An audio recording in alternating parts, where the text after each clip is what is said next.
नमस्कार, BTV news में स्वागत है आपका। इस बुलेटिन के साथ मैं हूं कृष्ण कुमार और आइए इस बुलेटिन की शुरुआत करें। उससे पहले नजर डालते हैं हेडलाइंस पर। होमगार्ड का 75वां स्थापना दिवस मनाया गया। एसडीआरएफ, होमगार्ड और कॉलेज छात्रों ने किया आपदा प्रबंधन का बेहतरीन प्रदर्शन। 2 गांजा तस्करों को ग्वारीघाट पुलिस ने दबोचा। तस्करों से गांजे के साथ हथियार भी हुए बरामद। एनडीपीएस एक्ट के साथ आर्म्स एक्ट के प्रावधानों के तहत की कार्यवाही। और देशी माउजर और कारतूस लेकर घूम रहा बदमाश पुलिस के हत्थे चढ़ा। गोहलपुर पुलिस और क्राइम ब्रांच की टीम ने शांतिनगर में घेराबंदी कर बदमाश को पकड़ा।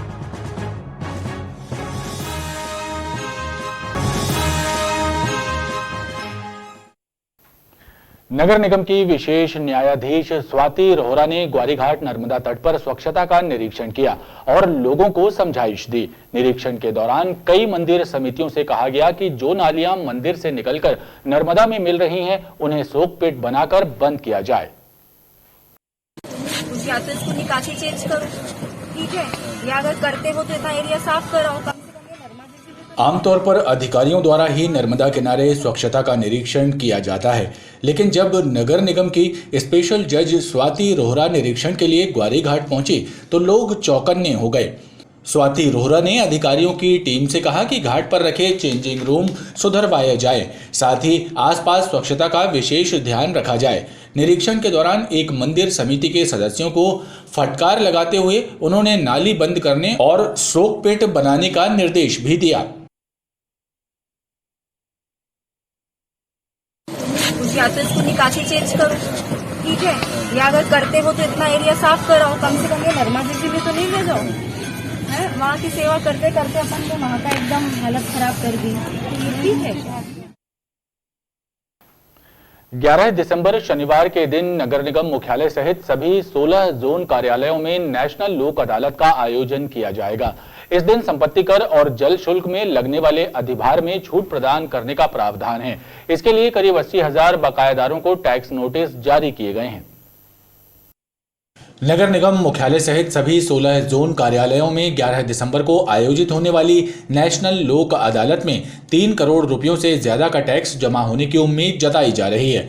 अधिकारियों का कहना है कि इसके लिए बकायादारों को नोटिस जारी कर दिए गए हैं। टैक्स पर लगने वाले अधिभार में छूट का लाभ दिया जाएगा।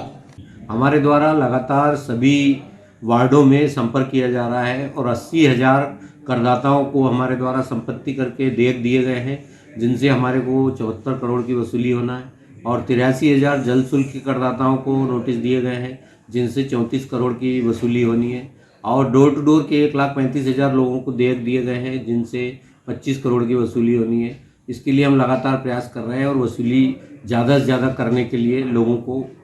अधिकारियों का कहना है कि करदाताओं की सुविधा के लिए सभी कैश काउंटर रात तक खुले रखे जाएंगे ताकि कोई करदाता लाभ से वंचित न रह जाए। स्कूली बच्चों को यातायात नियमों का पाठ पढ़ाने के लिए ट्रैफिक विभाग द्वारा सेमिनार आयोजित किया गया, जिसमें बच्चों को सड़क दुर्घटनाओं के कारण और उससे बचाव के बारे में विस्तृत जानकारी दी गई। ये अपना सीधा हाथ जिस तरफी वाला, तो अपन को हमेशा इसी हाथ से जाना चाहिए।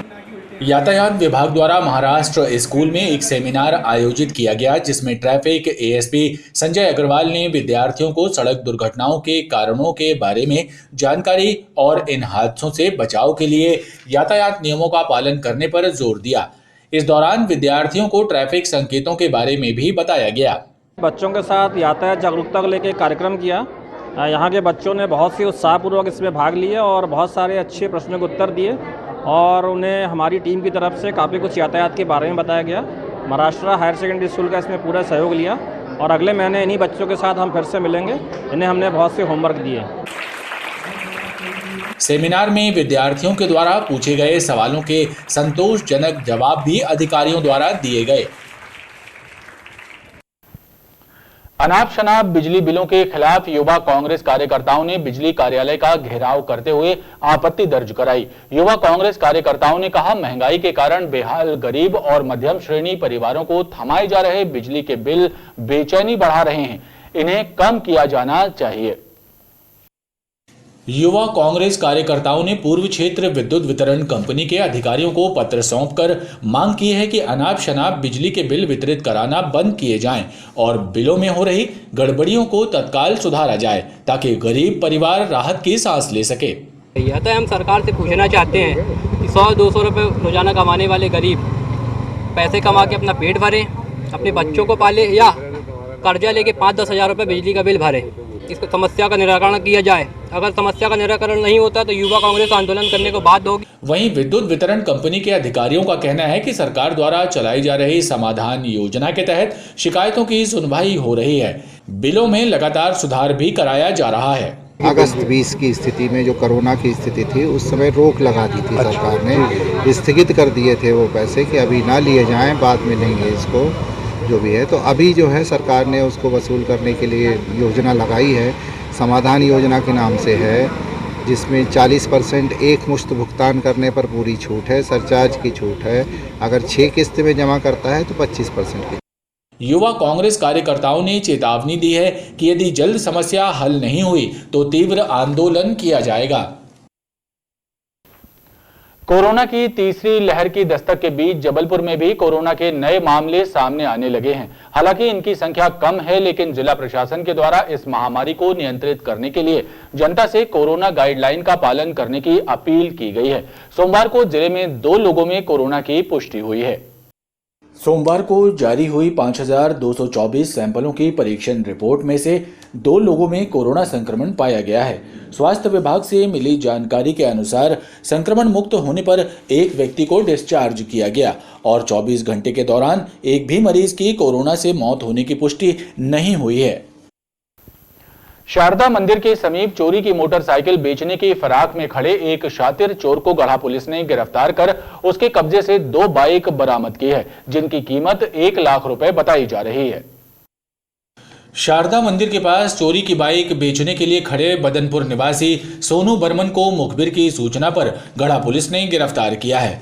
थाना प्रभारी राकेश तिवारी ने बताया कि सोनू बर्मन से हुई पूछताछ में उसने बताया कि उसने अपने घर में भी एक चोरी की बाइक छिपाकर रखी हुई है, जिसे पुलिस ने जब्त कर लिया है। दोनों मोटरसाइकिलों की कीमत लगभग 1 लाख रुपए बताई जा रही है। आरोपी नन्ही को घेराबंदी कर पकड़े, उसे मोटरसाइकिल का विषय में कागजात मांगे, जो उसके द्वारा कागजात नहीं दे पाया। उसको थाने लाकर पूछताछ किए, जिसने 2 गाड़ियाँ बताया। पुलिस द्वारा आरोपी से पूछताछ कर उसे न्यायालय में पेश किया गया है। मुंबई में पदस्थ जबलपुर निवासी सहायक आयकर आयुक्त प्रियंक जैन के साथ फर्जी नोटराइज्ड शपथ पत्र का फर्जीवाड़ा किए जाने का मामला सामने आने के बाद कोतवाली पुलिस ने बलदेव बाग क्षेत्र में स्थित एसआर ऑनलाइन के संचालक के खिलाफ प्रकरण दर्ज कर कार्रवाई शुरू कर दी है। मूलतः जबलपुर के रहने वाले वर्तमान में मुंबई में सहायक आयकर आयुक्त के पद पर पदस्थ प्रियंक जैन ने कोतवाली थाने में रिपोर्ट दर्ज कराई है कि उनकी पत्नी ने लखनऊ में उनके विरुद्ध घरेलू हिंसा का परिवाद दायर किया है और उसके लिए उनकी आय एवं संपत्ति का ब्यौरा पेश करना था। लिहाजा वो बलदेव बाग स्थित एसआर ऑनलाइन रजिस्ट्री एवं सेवा प्रदाता के गए, जहां पर संचालक सुमित जैन ने स्टाम्प पेपर भी दिया और नोटरी के सील साइन भी करवा कर दिए थे। वो एफिडेविट उन्होंने लखनऊ कोर्ट में जमा किया था। वहां पर हुई जांच में इस बात का खुलासा हुआ कि शपथ पत्र फर्जी है। लिहाजा उन्होंने प्रतीक और सुमित जैन के खिलाफ एफआईआर दर्ज कर कार्रवाई शुरू कर दी है। एक आवेदक ने शिकायत की कि उनकी एक नोटरी बनी थी, जो वो नोटरी बनाने वालों ने किसी और के नाम से नोटरी बनाई है, तो उस पर कोतवाली क्षेत्र में धारा 419, 420, 465, 120 बी का अपराध पंजीबद्ध किया गया। उसमें 2 आरोपी हैं, सुमित जैन और प्रतीक जैन। तो आरोप पंजीबद्ध करके विवेचना जारी है। सर, आवेदक कौन है, कहाँ के? आवेदक हैं जो इनकम टैक्स डिपार्टमेंट के सहायक आयुक्त हैं, प्रियंक जैन।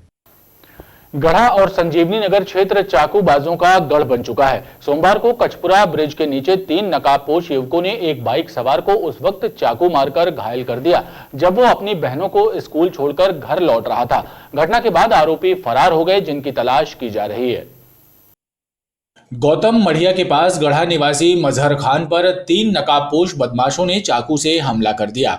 इस घटना से क्षेत्र में दहशत व्याप्त हो गई। सूचना मिलते ही मजहर के परिजन भी घटना स्थल पर पहुंच गए और उसे लेकर संजीवनी नगर थाने पहुंचे, जहां रिपोर्ट दर्ज करवाई गई और फिर मजहर को उपचार के लिए मेडिकल भिजवाया गया। परिजनों का कहना है कि कुछ दिन पूर्व मजहर का विवाद क्षेत्र में रहने वाले फैजान से हुआ था। एक पुरानी 3-4 दिन पहले मोहल्ले के लड़के से विवाद हुआ था फैजान से, है ना। तो स्कूल जाया था बच्चों को छोड़ने तो वो उसी मैटर में उससे विवाद हुआ था, तो उन्होंने डांटा था उनको। तो हो सकता है कि वो भी इस काम को अंजाम दे सकते हैं। पुलिस ने मामला दर्ज कर आरोपियों की तलाश शुरू कर दी है। अवैध और बिना परमिट चलने वाले ऑटो रिक्शा के मामले में दायर याचिका पर 2 चरणों में सुनवाई हुई।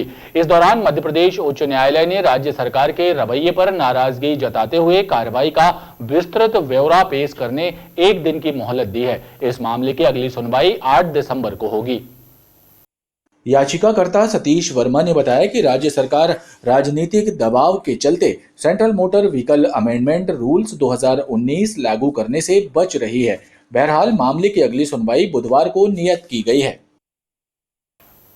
खबरों का क्रम लगातार जारी है, आप देखते रहिए BTV न्यूज।